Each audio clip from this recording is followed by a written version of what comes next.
Hello and welcome back to another short but important section of our Complete Node.js course.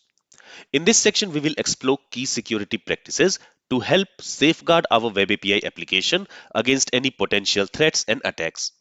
Now, we will not dive into the full scope of API security, but I will provide a high-level overview of common attack vectors that hackers might exploit, along with practical solutions to mitigate some of these risks.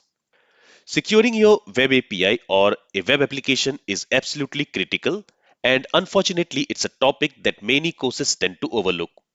Although API security is a vast subject, and I don't claim to be an expert in that, but I will share what I have learned and found useful in real world scenarios. So, if you're interested in deeper dive into API security, there are plenty of dedicated tutorials and courses available online, which completely focuses on best practices for securing your web API or web application. But in this section, I'm going to give you a high level overview of what attacks can happen on your web API application, and I will also show you solutions to mitigate some of those attacks. So in this lecture, we will look at some typical security threats and discuss the steps you can take to protect your application from them. So there can be different types of attack a hacker can try on your application. And in this lecture, let's try to understand what attacks are most common and what is the security measure that can be taken to avoid those attacks. So let's start simple and let's start with compromised database. So this is one of the security threats, but it is not considered as attack. It's more like data compromise. And this is also a security threat. A compromised database refers to a situation where unauthorized individuals gain access to your application's database, potentially exposing sensitive data such as user credentials, personal information, or internal records. And this can happen due to vulnerabilities in your application, mostly because of weak authentication or poor access control or unpatched softwares. Now, the solution for this type of vulnerability is always store hashed password with the salt added to it in the database. Also, hash your reset tokens before saving it in the database. And never hardcode database credentials. Always use env files to manage any secret or sensitive data securely. So we have already implemented these security measures in our application in one of the previous lectures. So we created a .env file, and in that .env file, we are saving all the sensitive information like the database connection string, the username and password of the database user, etc. So in this way, even if hacker gets access to the password, they cannot steal user sensitive information like passwords for unauthorized access to the application, or they cannot reset passwords without knowing the actual reset token. Now, when we talk about attacks, one of the most common attack a hacker can make on our application is the brute force attack. A brute force attack is a method used by attackers to gain unauthorized access to an application by systematically trying every possible combination of credentials, like the username and password, until they find the correct one. And these attacks are typically automated and it can target login forms, API endpoints, or any authentication mechanism. So to avoid this type of attack, one solution will be to make login requests really slow. And that we are already doing by using bcrypt library to generate a JWT. So if you remember, we have learned that when we provide a high cost factor while generating the access token, it takes some time because it involves n round of hashing, and that makes login process slower. So we are already doing that. And another solution we can implement to avoid this type of attack is to add rate limiting. Rate limiting means limit the number of requests a user or an IP address can make in a given time frame. And we are going to implement rate limiting in one of the coming lectures in our Express app. And then another solution in order to avoid brute force attack would be to implement maximum login attempts in a given time interval. For example, we can implement a functionality in our Express application where after 3 failed attempts, the user will have to wait for, let's say, 1 hour until he can try to log in again. And we will see how we can implement this functionality in our coming lectures. So this is brute force attack. Then we have cross-site scripting attacks. A cross-site scripting attack, also called as XSS in short, It is a type of security vulnerability where an attacker injects malicious scripts, usually JavaScript, into content that is then served to the user. And these scripts can steal cookies, session tokens, or other sensitive data, and it can even manipulate the DOM or redirect user to malicious sites. Okay, and this type of attack is especially dangerous on the client side because it allows the attackers to read the local storage of the browser. And that's why we should never store access token, a JSON web token, which allows user to authorize himself in the browser's local storage. Instead, it should be stored in an HTTP only cookie. And this makes sure that the browser can only receive or send the cookie, but it cannot access or modify it in any way. And in this way, it makes it impossible for attacker to steal the JWT that is stored in the cookie. And we will implement this in our next lecture. Then from the backend side, in order to prevent cross-site scripting attack, we should always first sanitize the user input data, and we should also set some special HTTP headers which make these attacks a bit more difficult to happen. And in the coming lectures, we will also see how we can set some of these special headers in our Express application. Then we have another type of attack which is denial of service attack. A denial of service attack, also called as DOS, is a type of cyber attack where the attacker attempts to make a web application or server unavailable to legitimate users by overwhelming it with excessive request or resource consumption. Here, the goal of the attacker is to disrupt the normal operations of the application, causing slowdowns, crashes, or complete unavailability. So, how does the DOS attack works? Basically, attacker sends a flood of requests to the server, consuming bandwidth, CPU memory, or database connections. And in more advanced forms, multiple machines are used to launch the attack simultaneously. Okay, now the solution for avoiding DOS attack, that is denial of service attack, what we can do is we can implement rate limiting.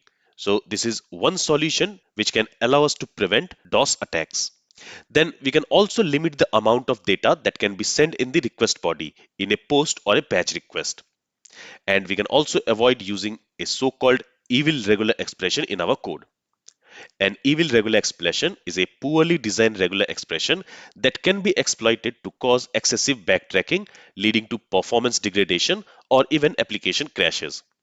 And these evil regular expressions can be exploited by the attackers to bring our entire application down. And finally, another type of common attack which you might have heard of is NoSQL query injection attacks.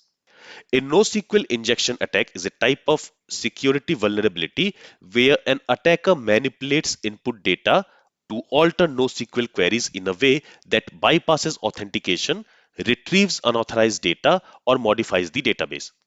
And this is similar to SQL injection, but it targets NoSQL database like MongoDB, CouchDB, or Firebase. Basically, this type of attack happens when an attacker, instead of inputting valid data, inputs a NoSQL query in an input field in order to create query expressions that are going to translate to true. For example, the user can input a NoSQL query in the input, which can allow user to get authenticated without providing any credential.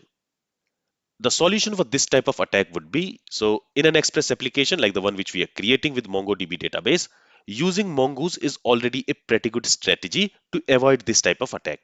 Because using Mongoose, when we define the schema, there we are already specifying the data type for each field and validations. And this makes NoSQL query injection a bit difficult to execute. And another way to prevent this type of attack is to sanitize any data coming from the client before processing it. And we will see one example of how we can sanitize incoming data in one of the coming lectures in this section. So these are some common attacks and their solutions. Now, before we finish this lecture, I also want to talk about some best practices which we should use, which we should implement in our application to avoid any security threats. So we have already implemented authentication and authorization in one of the previous sections of this course. So I also want to take this moment to explain some best practices to consider while implementing authentication and authorization. and which we have already covered for most of the scenarios. So one thing which I want to stress upon is always use HTTPS protocol in production environment. That means all the communication between the client and the server should happen using HTTPS protocol. Otherwise, if we use HTTP protocol, anyone can listen to the conversation and steal the JWT on the network. So always use HTTPS protocol in production environment. Then another thing which we can do while generating reset password token is to create a random token. We should not generate random token from date or something like that. And we should always give expiry date for randomly generated access tokens. And we have already implemented password reset token functionality exactly like that in our application. Then an access token should be considered invalid if the user has changed his password after generating the access token. That means after the user is logged in. So basically, we revoke the token as soon as the user changes his password. So after the password is changed, either Express app can generate a new token and automatically log in the user, or the user has to re-log in manually after he has changed his password. And we have already used this approach. That is, we are already automatically log in the user after the password is changed. Another important point which we need to remember is we should not commit sensitive information to Git or other version controls. So instead of hard coding the sensitive information like the database credentials, shared secrets, etc. in the code, we should always store them as an environment variable in a configuration file like .env file. And this configuration file must not be committed to the version control like Git. Otherwise, if a user get access to the version control and he can see the DB credentials and shared secret, your entire database as well as the authentication process is compromised. And the next thing which you need to take care is never send a detailed error response to the client, which also includes stack trace of the error. This can give attackers some valuable insight into your system, and we don't want that. That's why we have already implemented production errors and development errors functionality in our app, which is nice strategy to secure our application from being compromised. Now let's talk about some other checks which we can have in our application. So there is also another type of attack called as cross-site request forgery. A cross-site request forgery attack is a type of malicious exploit where an attacker tricks a user into performing unintended action on a web application in which they are authenticated.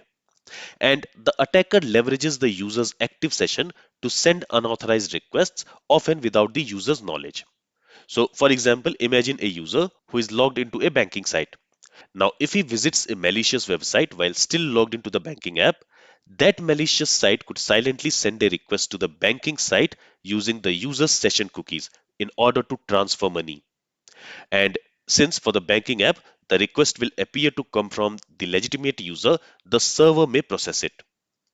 Now, we are not going to prevent this type of attack in our application, but this is a good to have security measure in an application which deals with a lot of sensitive data like the user financial information.